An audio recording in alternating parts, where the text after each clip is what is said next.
You guys will be the first to see this. I'll be posting it on Instagram in the next day or two.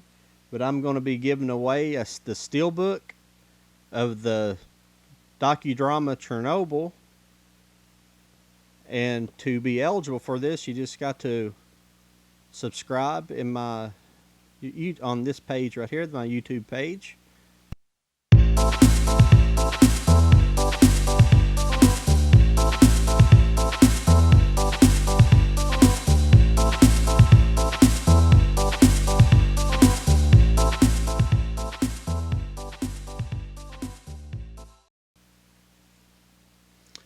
What is happening, everybody? What a nice Saturday it is to be here. I am going to do a Dollar General review for you guys. I have been going around to some of these Dollar Generals, and I've picked up a few things. I didn't get a whole lot. Dollar General is a little bit more higher than like places like Dollar Tree and things like that. And the Dollar Trees, as far as this wave goes, is pretty much kind of ran dry. At least in my area it has. It's kind of ran dry, and I haven't been able to find anything. So I'm going to show you guys some Dollar General items and talk about the movies a little bit. But first of all, would you guys like, share, and subscribe? Subscribe to the page. Hit the like button. I appreciate it. To get started here, the first one is a Clint Eastwood movie. This is True Crime.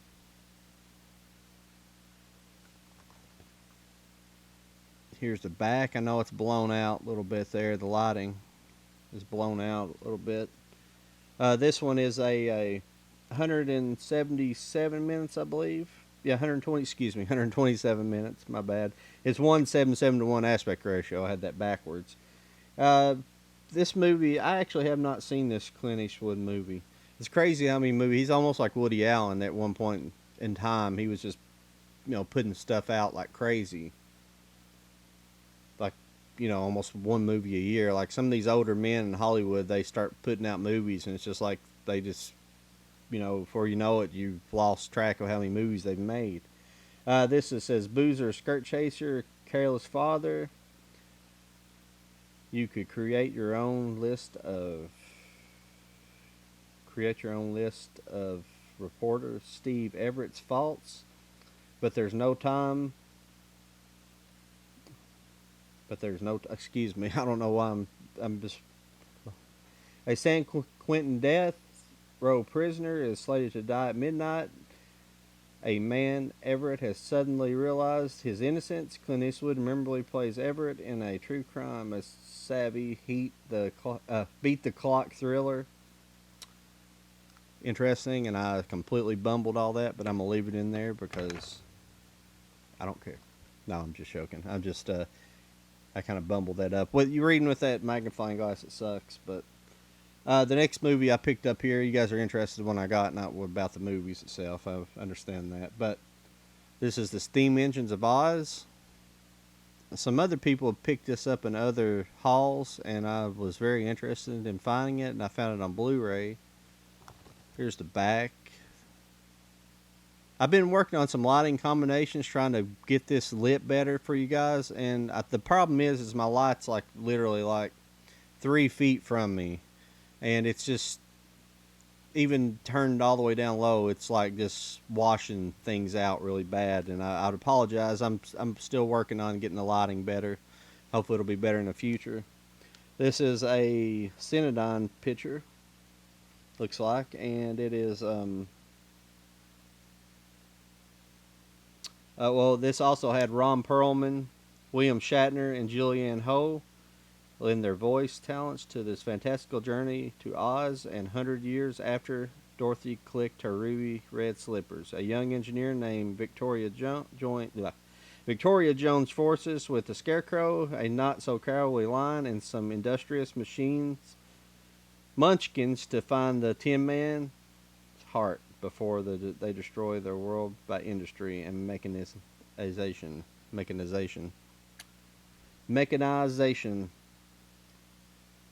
That's an interesting take on that. And this is widescreen. It doesn't say what the aspect ratio is, and it looks like it's 79 minutes long. Like I said before, this is a Cinedyne picture. It looks like fun. I'm definitely going to check this one out for animated movie. The next movie here is Slumdog Millionaire. I didn't previously own a copy of this. For $4, I picked it up.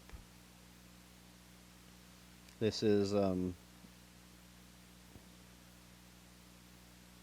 don't remember if it's this one. Yeah, this is 121 minutes long, 235:1 widescreen aspect ratio, Dolby Digital, all that fun stuff. It Dev Patel, that's who it stars, and everybody kind of knows about this. This won Best Picture Academy Award winner. The next movie I didn't have a copy of and hadn't seen in a long time. This is Gods and Generals. This is Jeff Daniels, Stephen Lang, and Robert Duvall.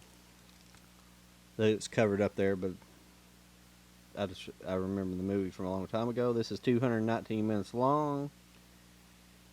I assume it's widescreen. I would imagine it is. Everybody knows it is. But there it is. It's 2:4:1. Right there on the top, too. Right where you can see it. Yep. This is basically kind of the story of the... It's a Civil War story, obviously, but it's kind of follows like Stonewall Jackson and Robert E. Lee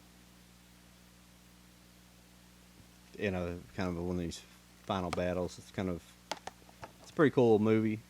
I like war movies, and I like more and more as I got older. I started liking them even more, and I like even like when I was a kid, I couldn't stand to hardly see like stuff like that on the History Channel. I mean, I love the History Channel, but I didn't like to watch war movies so much on there. But then the older I got, more and more I got watching the documentaries, Vietnam documentaries, especially World War II documentaries, and then finally World War One and World War, Civil War, and it just became more fascinating to me. Probably after I went through high school, and like one of my favorite subjects was, being in social studies and world history and just American history, things like that. Always highly interested in me, and that's usually the kind of books I read, or nonfiction, and usually history and historical books of that kind of nature. Conspiracy theory kind of historical books, things like that.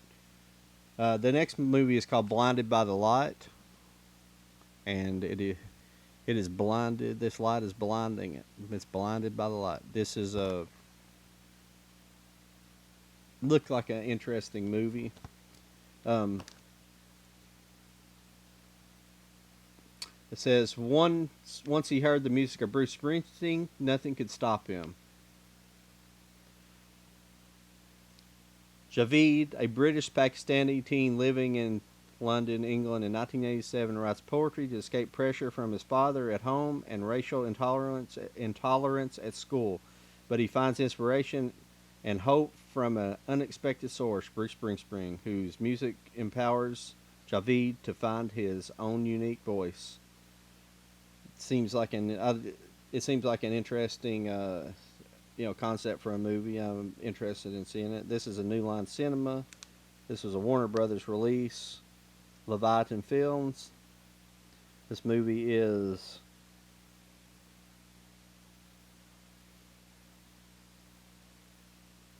118 minutes long, widescreen. Really all you need to know. It's like a pretty fun little movie. Don't have much to say about it. I haven't watched it yet. I'm always interested in stuff like that. Goodfellas. This is the next movie I picked up. I didn't own a copy of this for some reason on Blu-ray. I'm sure there's nicer sets out there. I guarantee there's nicer sets out there, but I picked it up for $3.95. I'll leave the prices on there for you guys. I think I've discussed this before. I'd like you to see what I actually pay for them. Some people pull the prices off for some reason. I don't know why. It's not revealing any kind of information. I mean, I don't know if somebody thinks they can get on there and scan that barcode and it's going to do anything. I don't really know. Everybody knows this movie. It's Martin Scorsese, obviously, and 145 minutes. And I'm trying to see the aspect ratio of this. It's a widescreen and 185 to 1 aspect ratio. Dolby Digital 5.1. Not much more I can say about this movie. Excellent movie. Robert De Niro, Ray Liotta, Joe Pesci. Just, wonderful gangster movie. Not a massive, I've never been a massive fan of that, even though I do like, a lot of his movies. Excuse me, a lot of um, well, a lot of Martin Scorsese's movies. I went a blank there for a second. Apologize. Scorsese's movies, I like a lot of them, like Gangs in New York, and most of his movies I really highly enjoy. But they're all, you think you would get in.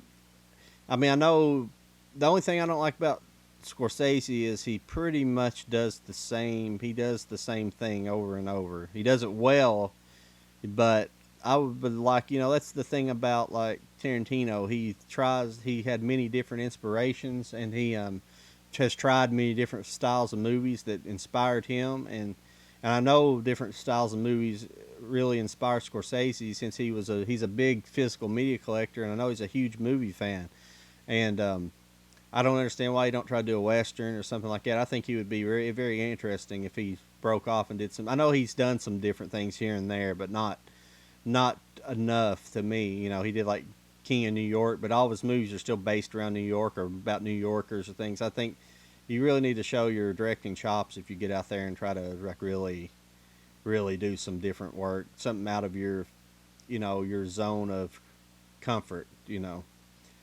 The next movie here is The Delta Force. I did not own this before. Haven't watched this movie in a long, long time. Mr. Chuck Norris and Lee Marvin. Don't get better than that.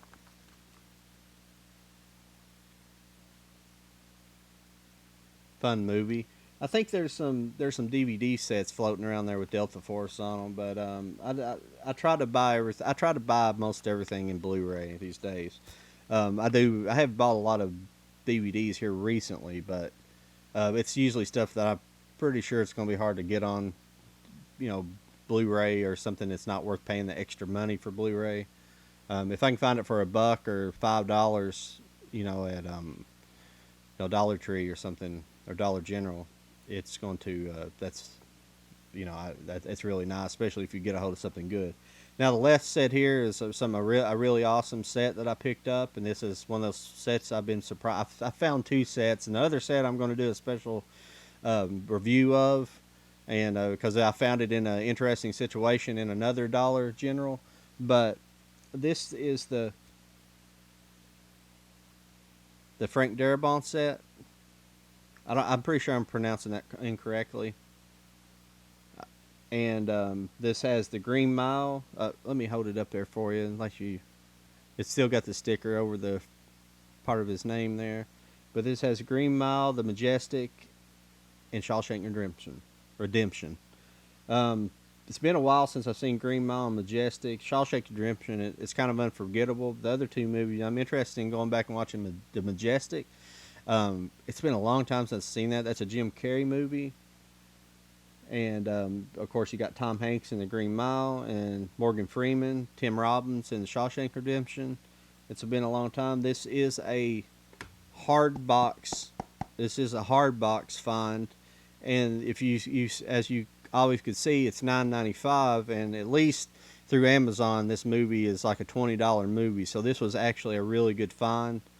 The other hard box I got was, I paid $20 for it, and it was a $20 movie through Amazon. But since I could just pick it up without having it shipped and just pick it up there and now, I was able to get it. And this is just stuff like this is awesome finds. And I hope they keep getting stuff like this. And I have a feeling with the way the big boxes are starting to get rid of their stock, that we're going to find that we're going to start seeing more and more insane things in Dollar Generals and Dollar Trees. I don't know about Big Lots. I've heard they might be getting out of the physical media business as far as movies go. But the next movie I got here it's a 3 movie set. It's Party 101 triple feature. It's just a DVD. The reason I bought this is because I had two of the movies. I had Back to School and PCU. I wanted to pick up Biodome though because obviously being in this set like this, it's not OOP. It's not out of print, but I thought it was a little more rare than I thought, and I guess probably because it got re-released into this set, it's probably caused the price to go down. But as far as I know, I'm not positive if this has a Blu-ray release. I'd have to look. I don't think it does. It might. It might in a different country, but I don't think it does here. But I wanted a copy of Biodome. It's not a good movie at all, but it's just one of those Pauly Shore movies. There's just something about them. They're 90s.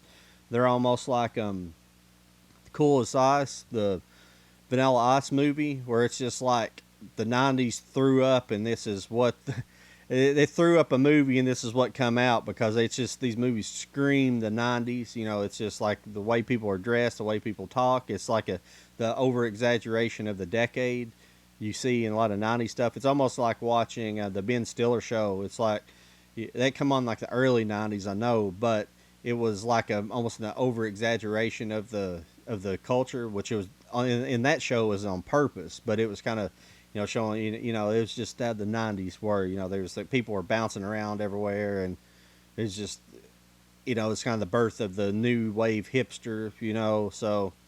Yeah, and you had kind of the grunge hippies. That's what I kind of call them, the grunge hippies.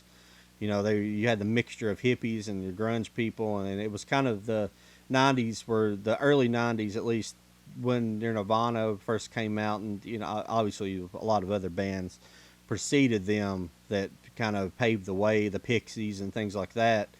They Sonic Youth, they obviously the 90s, early 90s was a new musical revolution, almost like there was in the 60s for us. Now, the mainstream and the corporations clamped down on it very quickly. I mean, by 95, it was gone. That's when Creed and those bands started coming out, and they were just like the bad copies of like Pearl Jam and things like that. And it was just, and I know people probably like, oh, I love Creed. Yeah, because they got played on the radio a lot. That's why, and that's exactly my point. And, I mean, Nirvana did too. Don't get me wrong, but Nirvana, Kurt Cobain was the real deal, and he was the real deal. One of these guys that could have popped up in the '60s, and he'd have, been able to influence a lot of people and made a lot of great records. Then, he's just one of those people that come along that have to exist. The next movie, I've got a couple more here. This was called 9 out of 10. It's directed by Ben and Orson Cummings. Let me make sure that's right. Yep, Cummings. It's an independent movie of some sort. There you go. I apologize about that. And there's the cover. The backs are so blown out, I don't even like to show them hardly. But you might make something out. There you go. And it's just a comedy, independent comedy, it looks like. This is the one I couldn't source out. Let's see here. Goody Two-Shoes screenwriter Jordan Hoyle III. Brian McMillan feels compelled to discard his life, live by the Ten Commandments when he's rich and cantankerous Uncle Murray, David Stepkin, tells him that they are, in fact, the 10 impediments to financial success. Little impediments. Determined to make a movie starring the ambitious wife Paige, Julie Woodward, Jordan sets out to break each of the 10 commandments and soon finds himself in a vortex heading toward mayhem and murder. It just sounds interesting. For a buck, you can't go wrong. It's probably... I'm very interested in actually watching that. That might be very interesting. And the last is not nothing. This is a Asylum movie. This is a copy of The Road Warrior and Mad Max. This is Road Wars. Like I said before, this is Asylum. If you're familiar with Asylum, they make a lot of B movies. They made Sharknado. Two-Headed Shark Attack, all those type of movies. They make all kinds of movies. Nazis at the South Pole or at the Antarctic. I can't remember the exact name of that one. And just all kinds of crazy movies. And some of those movies are fun, bad special effects, and this one is obviously just it's a copy of the Road Warriors, or Mad Max, excuse me. After the Earth's water supply is depleted, the survivors from rival road gangs, armed to the teeth with are desperate to find and protect water supplies. But when a new breed of blood-drinking humans emerges, the survivors must contend with a whole new threat to their existence. This movie is widescreen, doesn't have the aspect ratio immediate, and it is 90 minutes long. That is The Asylum Road Wars. Might be a fun little movie. Might have some good car stunt action in it. Well, fellas and ladies and who else might be here, that is all that I have for today, and I don't know why my light just dimmed like that by itself, but it there it goes. It's just I guess it's a clapper. But yeah, that's all I have for you guys, and I hope you guys enjoyed the video. Make sure you guys like, share, and subscribe.